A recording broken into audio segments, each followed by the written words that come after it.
I am joined by my friend Richard. Dr. Richard Scott, formerly a GP, now lounging in leisure, probably not. Well, that sounds nice. Yeah, have you got a tropical beach free? No, I'd like to, but and in fact, I hopefully will do at some stage in the near future. But otherwise, yeah, there's plenty of work to do, Andy, and yeah, being part of this Pure 247 radio and magazine fraternity is lovely. Oh, fraternity! I like the sound of that. Sounds like a good fraternity. It just came to my mind. There you are. Right, now let me jump straight into a question which we have had in from Andy, not me. He says, I have a question for Dr. Richard. Are there any doctors in the Bible? And if so, is there anything modern medicine can learn from them?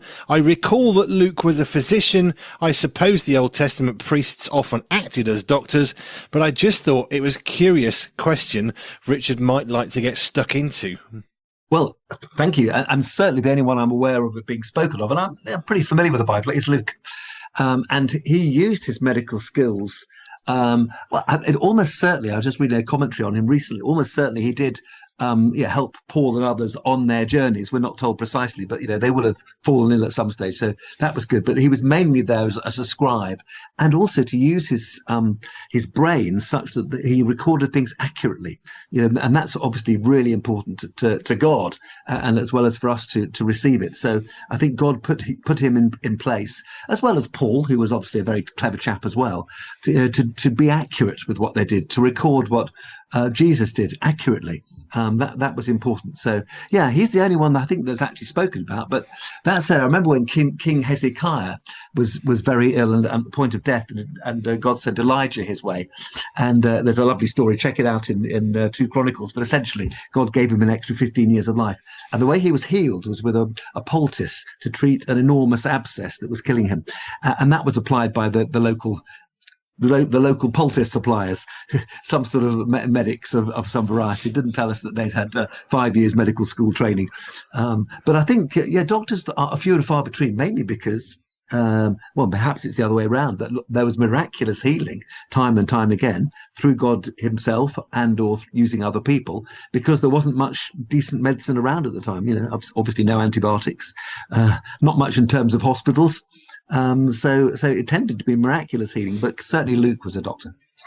I was going to say, Jesus healed people, but not necessarily as a doctor with a capital D. He would heal people through miraculous ways, but obviously not the classic doctor with the stethoscope. Okay, they probably didn't have that back then either, but the idea. Funny thing, just literally about a couple of hours ago, Heather and I were flicking back through some of the old Chosen videos. We want to show some to some ladies next week, and she said, we must watch the one on the woman at the well, which is a fantastic series 1, video 8, episode 8, fantastic. But along the way, Peter's mother-in-law becomes ill, which we'll remember from the Bible, and Jesus happens to be there, of course, because he knows what he's going to do. But the disciples said to himself, her fever's terrible, we need to go and get a doctor. Now, that's not strictly from the Bible, but that was their interpretation, and perhaps some work around it at the time. Of course, Luke was a doctor, suggests that, some sort of medics were available. Anyway, Jesus said, that won't be necessary, and went and held her hand, and of course, all was well. But yeah, sounds like there were doctors around, but they weren't specifically mentioned. I do remember my only little bit of an answer to this was when we were looking at the Synoptic Gospels, which is another way of saying the books of Matthew, Mark, Luke, and John, because they have lots of similarities. Some have some parts or not others, but they have many similarities. But as we were looking through that, we were looking at something that Luke had said, or how he recorded it.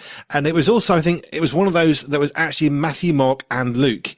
But you get extra details. They're not different, it's just different details. But the bit that Luke said, is it either with fever or a high fever? And it was a way of saying, well, he obviously saw something more than it was just he wasn't very well. He's actually recognizing a fever and a high fever. And a high fever, absolutely. And of course, Jesus said around the same time, when the Pharisees were giving him stick, he said, of course, I come to treat the sick. It's not the well that need a physician, it's the sick. and he was describing himself. Of course, we know he's the great physician, but that again is pointed to that there must have been other physicians around.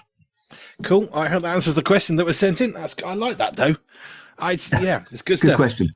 Now, we look at all sorts of things, mostly medical related for the most part.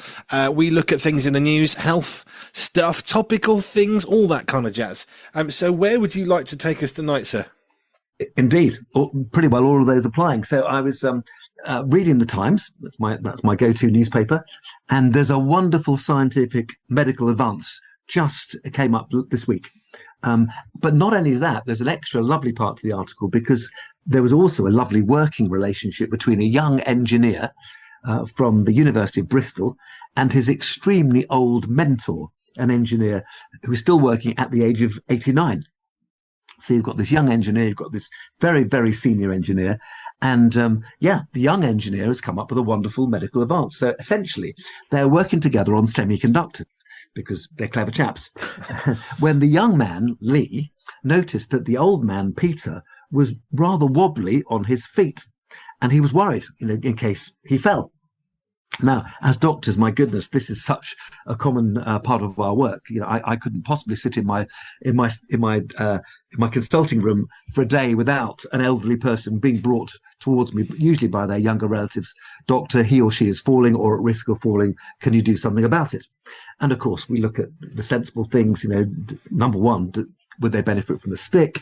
What about handrails, getting social services, handrails on the bath? Perhaps a stair lift, maybe do some leg strengthening, which obviously we can demonstrate in the clinic. But this engineering young man, Lee, had a wonderful idea, and it's this. He decided to create, as you do, a futuristic shoe for Peter, the old man. And it features an insole embedded with hundreds of tiny sensors, providing data about gait, his gait, showing, in other words, whether his balance has changed and therefore he has a risk of falling. Sounds very logical, but my goodness, you've still got to do it. How do you do it? I don't know. Anyhow, this should reduce fractures. Now, here's a few, I love my numbers, don't I? And here's a few stats, national stats. Now, I'm 65 years old. 1 in 3 people in the UK over the age of 65 fall every year. 1 in 3 per year. Over the age of 80, it's 1 in 2. Falls are the leading cause of hospital admission for the elderly. The number one cause for admission is falls. In 5% of cases, a fracture is involved. So, it's only 1 in 20. Do they actually fracture something? If it's a wrist, that's serious. If it's a hip, not only do they need surgery, but quite a high proportion of people never recover. It used to be said, hopefully a bit better now, that 1 in 4 people after a hip fracture would die within a year of their surgery, because they had decline afters and from other conditions. Falls cost the NHS, and I guess this is probably an underestimate, £2.3 billion a year. Wow. And of course, one of the problems is when people have a fall, these are elderly people, they're hard to send home. So without being rude, they block beds, they're bed blockers. And therefore acute cases can't get in. Put it all together, and falls are a massive area for growth in the NHS. Anyway, so Lee comes along and he develops this shoe for his mentor, Peter. And the prototype, in fact, has been demonstrated this week to industry experts in the Institute of Electrical and Electronic Engineers. So that's good enough in itself. But the lovely thing was the link, which I mentioned earlier, between the young man and the old mentor. And Lee, the young man, said this: Peter has been a huge champion of my work since I started my PhD. And he still meticulously edits papers of his research group, of which I am one, even at his advanced age. So it's lovely to be able to help him. And here's the clever bit. They were working together on semiconductors, targeting the lungs, measuring lung function and breathing. So Lee says, why not just shift the focus to the feet, improving walking, literally keeping the elderly on their toes, especially those who live alone, keeping them safe in their own houses. So these semiconductors, for those of us who aren't too physically oriented or physics orientated, are also known as microchips. So he implants 253, I don't know why that number, but that's it, in the sole of a shoe, and gets these 253 microchips to work together simultaneously, and the data generated produces images of someone's foot, highlighting the pressure points and assessing whether their balance is good or bad or has changed, and therefore whether falls are likely to take place. So here's the big question. Okay, is this expensive? Can this be scaled up cheaply? And the answer apparently is yes. These are low-cost shoes should soon be possible. Now, all be well, the Institute of Electrical Engineers will like what they hear. So watch this space. But I think that's a great development. By the way, also in the meantime, well done, Peter, at 89, still to be working. Yeah. And also, how lovely that Lee should actually be bothered about his, friend and mentor, Peter, rather than thinking, well, he's just old. That's what happens when you're 89. No, I can do something about it, and using his skills to do so. So just a real feel-good story, and something that should benefit loads of people, because falls are massive, such a massive problem. My first immediate question is, you have the shoes, it's got the sensors, it looks at the gate and it says, right, they're at risk of falling. How does it actually help? Is it just because it says you are at risk of falling before they fall? There must be some sort of buzzer arrangement, a bit like an elderly person, presses a buzzer if they're not feeling well. There must be something from the shoes which then alerts an alarm somewhere else. So within someone's home would be a bit more difficult. Within a nursing home, generally, that would be easy to organise. But yeah, it needs to set off an alarm, doesn't it? And then someone to respond. It's still very cool, though. Oh, so clever. Well done. All these... Well, it's not obvious till someone thinks about it. No, it's not, and it's impressive. But why 253? I know you asked the question, but why not 254, 252? Okay, fair enough. But I like the fact that it's actually scalable without being high cost, because that's one of the things immediately. Yeah, great idea. £10 billion, never going to happen, but this could.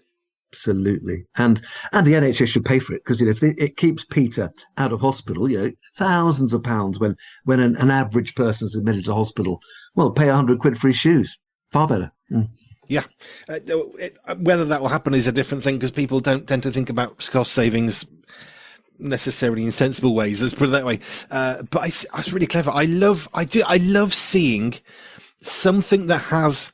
Not in the works of being invented, but when it's been invented, the actual invention, you think it might have wires sticking out of it because it's a prototype, but I just find it phenomenal that this is what the God-given brain for these two guys, that they can actually generate something so brilliant. I'll give you another little thing. I don't think I've mentioned this, but I remember I read the obituary of a guy called Thomas Fogarty, an American cardiac surgeon. The obituary was last week. And I thought, Fogarty, I know that name. He produced Fogarty balloon catheters.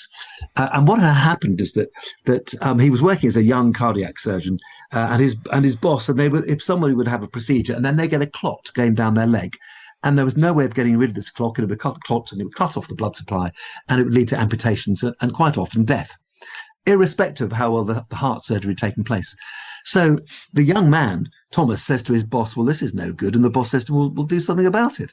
So he spends about a year and he produces this balloon catheter, which is basically just a flat balloon on the end of a stick. You push it past the clot, then blow it up with some saline. The balloon's blown up, you pull it back and it drags the clot out. And literally instantly, you can see the leg pink up as the blood returns.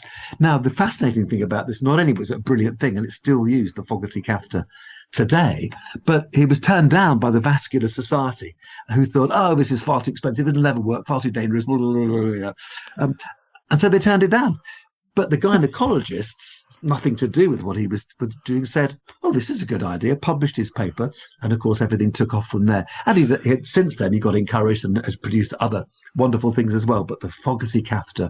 And here's a man, he's now just died, 91, 92 or so. What a brilliant thing to have produced. So simple, and yet absolutely life-changing. Literally hundreds and hundreds of legs, thousands around the world, will be saved every year. And arms. I've seen embolectomies done in the arms as well. Well done getting rid of emboli and clots through a simple procedure. Well done. See, but now this takes me off on a slight tangent. It only takes one person to believe in us to make a bit of a difference. And if we believe in the right person, which is everybody, by the way, it's amazing what can happen. I mean, you've got these two chaps working on semiconductors, and one is believing in the younger one. So the younger one thinks, hey, I've been lifted up. I've been encouraged. I've been made to feel better about myself. How can I help the other person? And it goes in circles. And then not only is he helping his older mentor, obviously he's going to help others. In the same way, it's fascinating that the vascular people said, oh no, stupid idiot, what are you talking about? And the gynecologists are the one that said, oh, that's clever, but we just need one person to believe in us. So don't give in. Don't give in. How was it? 10,000 light bulbs that Thomas Edison produced, and before he finally got it right, 10,000. Wow. And a liver boss I worked for who did liver transplantation. His first 15 patients died, and he was getting all sorts of negative feedback, but number 16 lived. And you just think, well, yeah, that's why he was a great man, because he didn't give up. So there we are. Perhaps there's something in for all of us. Yes, you're going to get some knockbacks, especially if you're at the cutting edge of something, whether it's spiritual, physical, mental. Just ask God, and if God gives you peace, carry on. Because it's not always going to work. And even if, and this is the thing, you can have an amazing idea that fails and there's nothing wrong with it. It's the circumstances within which you're using that could just be completely contradictory to what you're trying to achieve. Oh, well, it was rubbish. It failed. No, it's brilliant. But sometimes it takes, 10 or 15 tries and fails. Now, of course, with people's lives, it's a bit more emotive, I guess, but it's still going to go wrong sometimes. Was it? You'll have to help me out here. I remember learning about this and I've forgotten it all. It was something about the very first attempts at heart surgery. They just sort of cracked open the chest and the people would die. And then they realized, how do we actually get to look at the heart working? Because every time we open the chest a bit, it's sort of deflating or something. Am I remembering this at all accurately? I think you are. I'd have to check it out. I mean, when Christian Barnard's, he was the first one to successfully in South Africa do a heart transplantation. And I worked at Papworth Hospital under the cardiac surgeons when I was a very junior surgeon. So I've seen them in action, and it's now a pretty standard thing. But of course, at the beginning, it absolutely wasn't, and people died, and then they had to work out why. And it's a tough learning curve. But I'm so grateful that people are persistent enough, and not just brilliant, but also brilliant and persistent. And that's what makes a difference. God gives us gifts. Let's use them. Let's use them and not give up. I was having this chat just before we started talking tonight, and I was recently speaking to somebody, which I shared with you, which I'll share again. And they says, I'm not sure I'm God's first choice because I'm the wrong gender, I'm the wrong height, I'm in the wrong industry. And I said to them, which you actually said, you'd have said the same thing. I said to them, look, the fact that you're willing to try and do something about something you've seen. I'm not going to share what it is. That's not relevant. But you've seen this, and you've not just seen it, it's got into your heart. And you've not just seen it and it's got into your heart. You're thinking, there's got to be something we can do about this. Where do I fit into this? At which point I said, which makes you God's first choice, because you're actually willing. And most people, in my experience, I'm curious about your thoughts here, most people I meet, even if they have the resources, whether it's money, time, expertise, whatever, they don't try. Yeah, no, I think that's fair. And we could look at our own selves at times and think, if only I'd done X or Y. But the thing is, okay, draw a line, start again. And if God gives you something, even if it's an extraordinary thing to do, I'm trying to set up a mission hub in Thanet. I've got no money. We need at least £4 million to buy the site. I have no idea where it's coming from. But we believe that God, there's several of us now, we believe that God is going to give us this site. Well, that's what faith's all about, the substance of things not yet seen. It doesn't say never seen in Hebrews 11, not yet seen. And so, and God gives us gifts. We just had a gift preaching series preaching series on gifts in my church. And people have got different gifts, and people are putting their hands up. This is my gift. Oh, really? Wow, we need that. Let's use it. Do not go to your grave having not used your gift. And sometimes gifts can be given short term, or an inspiration, like this person you're talking about can be inspired in an area fully out of their comfort zone. Well, there we go. If you read Acts, I'm just almost finishing Acts at the moment. My goodness, God chose to use Paul as a killer, a slaughterer of Christians. And God said, this is my man. And the Christians around at the time are thinking, really? God, do you know who this guy is? Oh, no. This is my man. And I will show you how much he has to suffer for my name and my word, the most influential man of the whole of the New Testament after Jesus. God uses unlikely people. So, if God puts something on your mind or on your heart, listen to him. Because you don't know what the difference is that you're going to make to somebody. And that's the point. We don't have to have the last step figured out. As people, we want to. Of course we do. You get your job, you get your pension, you think, I'm going to retire at this age, therefore I need this much, and off you go. God doesn't necessarily need us to think quite so far. Nothing wrong with those things. But actually, he just wants us to take the first step. And when we take the first step, the second step may not be the next thing that we see at step 0. It's probably going to be more scary and better. Yeah. And even several, just a few years into your radio, you were in your position now, you hadn't worked it all out in advance. You couldn't have said at the beginning, this is where I'll be today, with a magazine. coming up with a news feed side of, you wouldn't have known that right at the beginning. You just said, okay, God, that's an extraordinary idea, but I'm willing to go for it. Yeah.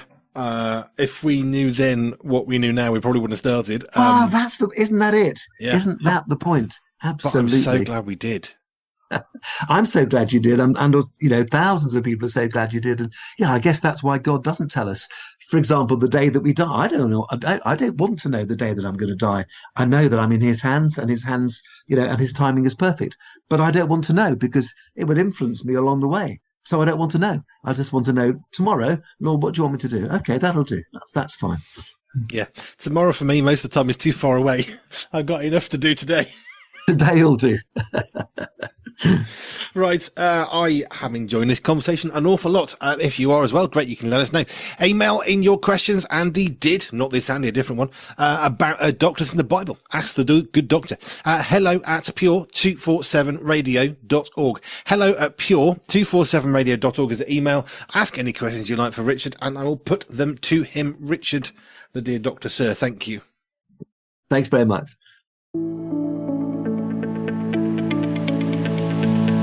Did you know that at Pure 24/7 Radio we also offer advertising? Advertising really does work. Let's face it, you're listening to this.